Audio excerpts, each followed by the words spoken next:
housing discrimination is very prevalent in American life. And one of the ways we know that is through studies that are conducted by private fair housing groups, that there really is pervasive discrimination in terms of rental housing, in terms of people who are trying to buy homes. They may do it in a very friendly way. They may direct you to a different kind of housing opportunity. They may say, oh, I suddenly have nothing available.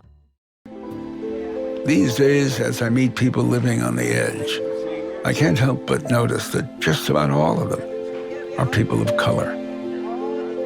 Why has so little changed in America? Is skin color still destiny? I've come to see someone who spent years studying this question.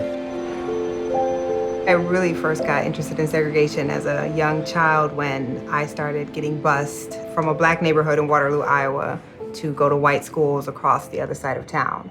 It became very clear to me that people were living in very different types of neighborhoods, and often that corresponded with their race.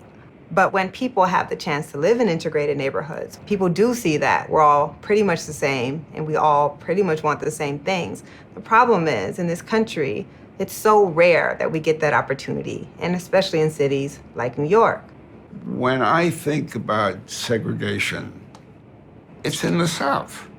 Believe it or not, when it comes to housing segregation, the North is worse than the South. New York City is actually the third most segregated city in the country. All of the most segregated cities in the country are in the North. New York City is the third Yes. most segregated city in the country. Yes. In the 1930s, we had the Great Depression, and the federal government decides that it's going to build the middle class by ensuring federal loans for homes. It took a map of a city, and the government decided that neighborhoods that were white got the best ratings, and neighborhoods that were integrated or mixed got a lesser rating, and neighborhoods that were black got the worst rating. And those neighborhoods were literally outlined in red marker, redlining. For the first 30 years, Black Americans were almost entirely excluded. 98% of those loans went to white Americans. And we saw the largest expansion of the white middle class in the history of our country. And all of that wealth mostly was coming from housing. And so what we have today is a wealth gap that is huge. The average or median wealth of a white family is $140,000, and the median wealth of a black family is $7,000. 140 to 7,000. If I'm a young white kid and I'm going to college, I don't have to take out a student loan because my parents have wealth in their house that they can take out to help me get through college. If I'm a young black kid, more likely I'm going to have to take out a loan to go to college. And in fact, we know Black Americans are the most likely to take out loans and also take out the largest loan amount, even though they have the least wealth to pay it back. Then I'm the white kid and I graduate and I go into teaching, and maybe I'm making $35,000 a year, but my parents can give me a down payment to buy into a good neighborhood. The black kid's gonna have to make it on his own. Same income, but isn't going to be able to buy into that good neighborhood. You just either pass on your privilege or your disadvantage to the next generation. It must be so hard for Americans listening to this to believe their government could behave that way. I'd say it's hard for white Americans. I think for Black Americans, it's very easy to believe that our government behaves this way. And then you have this myth that if a lot of Black people move into a neighborhood, the property values go down. That's actually true. It's true, though, because of the way the federal government rated integrated neighborhoods. But we've come to believe it's true because Black people just don't keep up their properties. So you see the way that a reality can be fueled by a myth. Reality can be fueled by a myth. Yes, absolutely. And is our government doing anything about that? Well, we have fair housing laws now. We don't have fair housing yet. I don't think we realized how much effort went into creating segregation.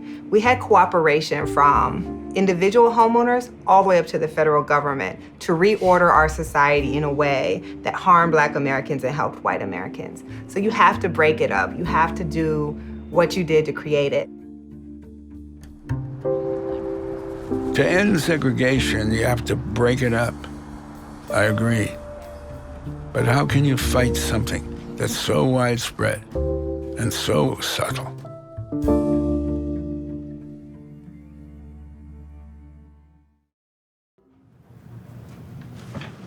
When you ask about an apartment, you are looking for a one-bedroom. So if he offers a studio, that's too small.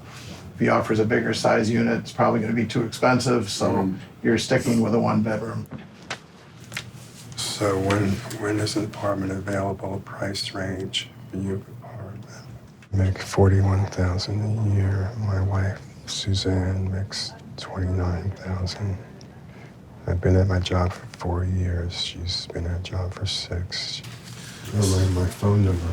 Yes, remember your phone number. Yeah. It's not unlike many others you've done in the past.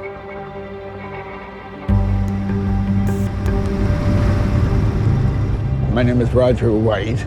Roger Sean. Oh, the white means I'm white.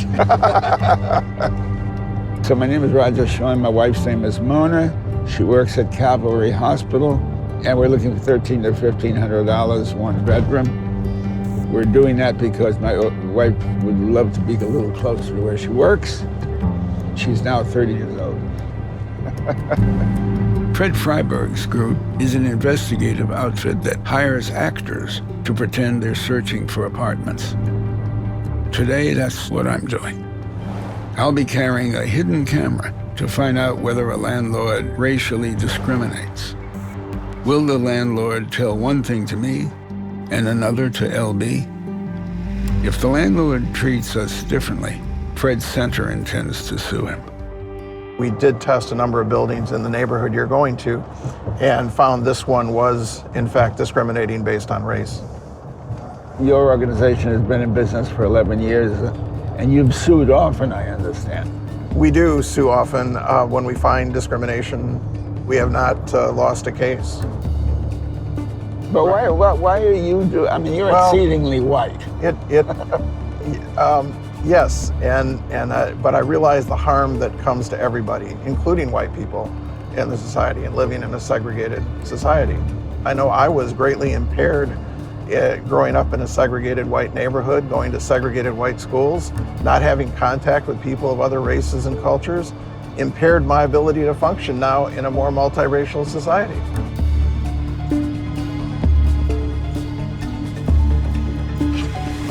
It's L.B. Williams tagging in as Lawrence Williams. So that is record. The camera? Yeah, this is the camera. That's what I don't The camera's right there. Oh, So when it fits in your pocket, right. and that, yeah, it's perfect.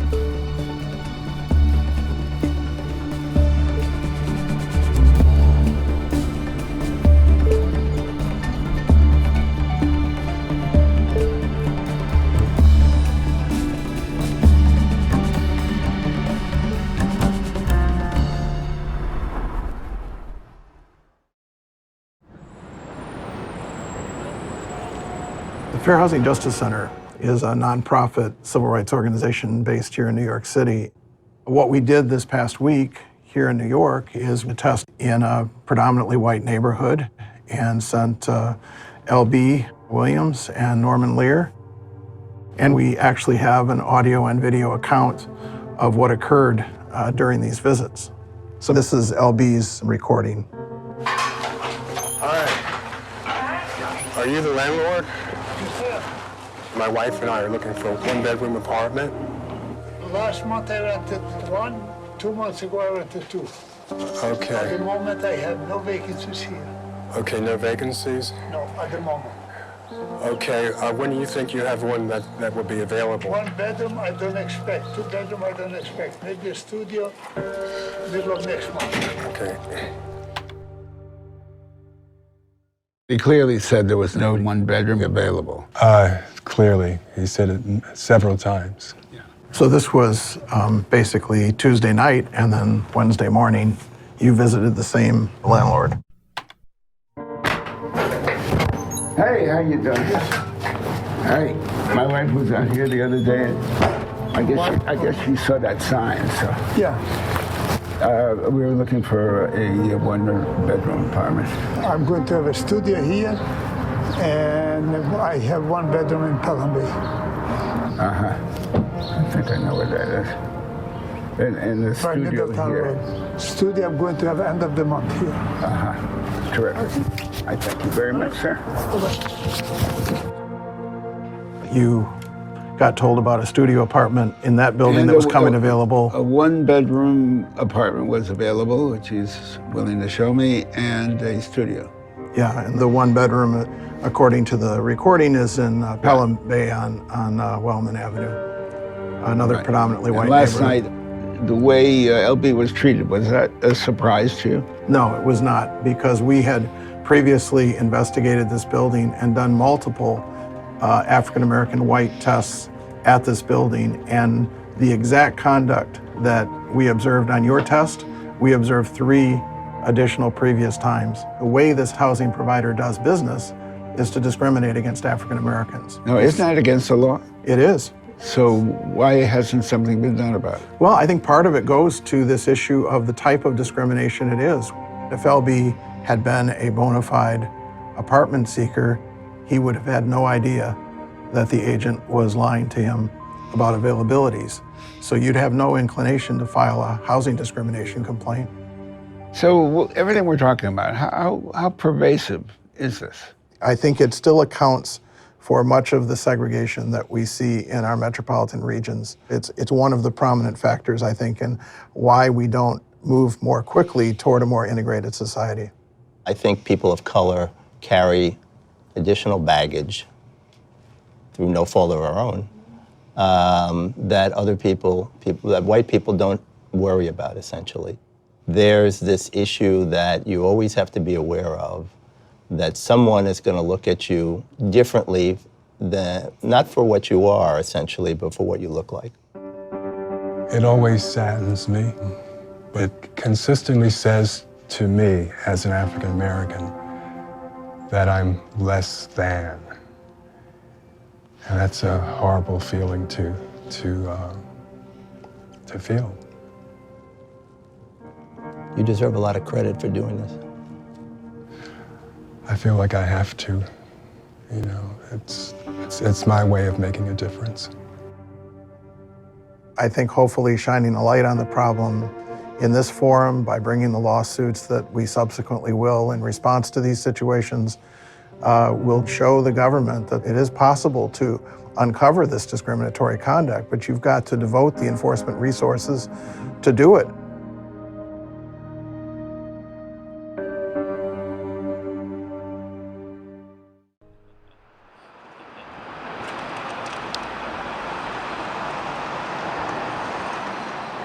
We spoke yesterday. I stopped by. I was looking for an apartment, that one-bedroom apartment. My wife had seen the sign. Can we make a date to look at that? We're interested. The time has come to confront the landlord who discriminated against LB, telling him no one-bedroom apartments were available. I will see you at 9:30 at 2854. Thank you. I must say I'm good at this. Jesus.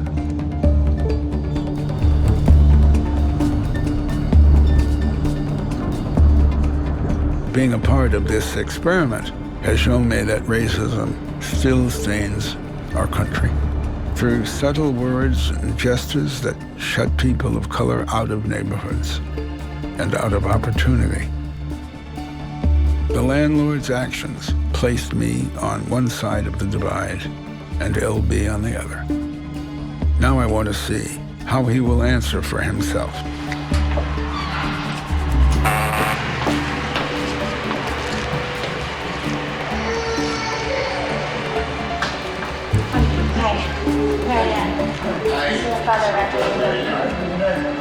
With a hidden camera and a producer posing as my daughter, we continue the charade as he shows us an apartment in the building. Small dining room is right here.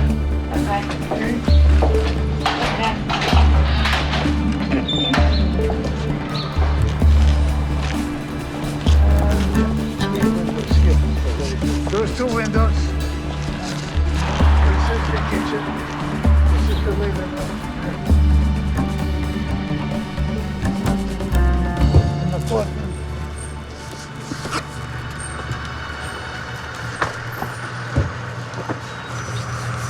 Do you remember that face? Because he came looking for an apartment just the other day, and you told him that the one bedroom or the studio was available. I don't have no one bedrooms. You have one at Wellman Avenue that we were supposed to see today. I'm sorry to accost you this way, but there were no blacks in the building, and we're not going to rent to blacks in the building. Come with me. Come with me. Come. Move that way. Come.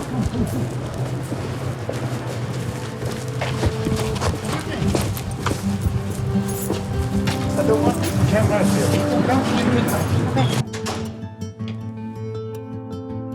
The landlord says he'll take us to meet some of his black tenants. But after we enter the building, he changes his mind and says he doesn't want to disturb them.